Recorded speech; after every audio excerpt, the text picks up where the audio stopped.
All right, time now for the Rediculist, and since the world is certainly definitely coming to an end tomorrow, tonight we're adding anyone who has ignored this indisputable fact and made plans for the weekend. By now, you have probably heard tomorrow is Judgment Day. It's the end of the world as we know it, and while I don't like to argue with Michael Stipe, I actually don't feel all that fine about it. This is going to happen, people. How do I know this? Because Harold Camping tells me so. Harold Camping is the head of something called Family Radio Network, and he says the beginning of the end is tomorrow,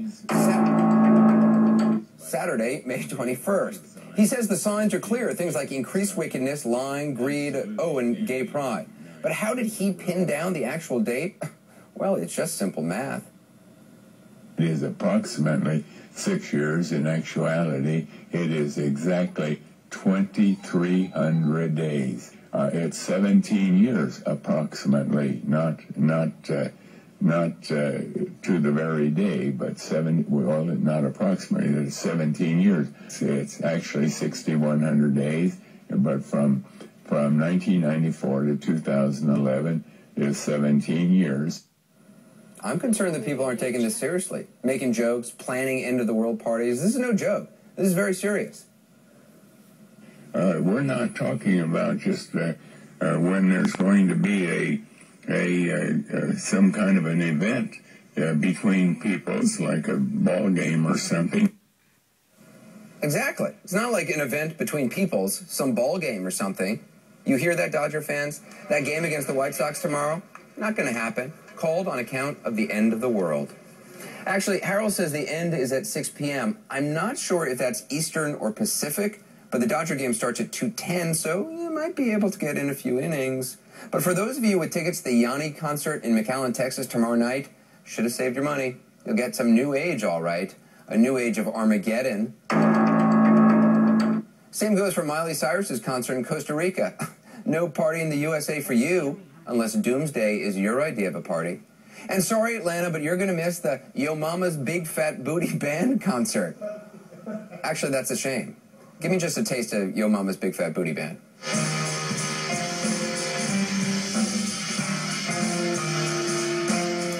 And yes, I think that is the first time I've ever uttered the sentence, give me just a taste of Yo Mama's Big Fat Booty Band.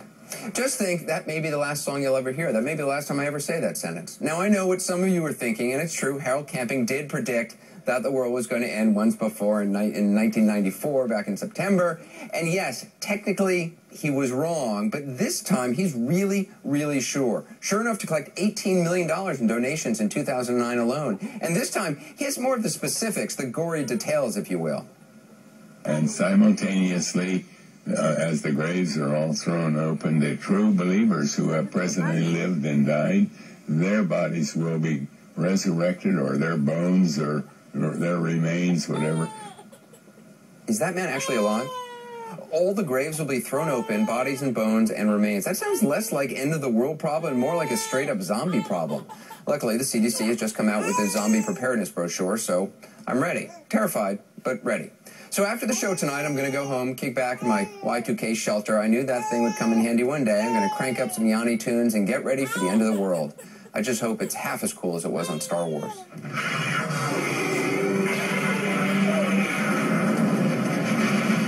For all of you who made plans for the weekend, should have saved your money.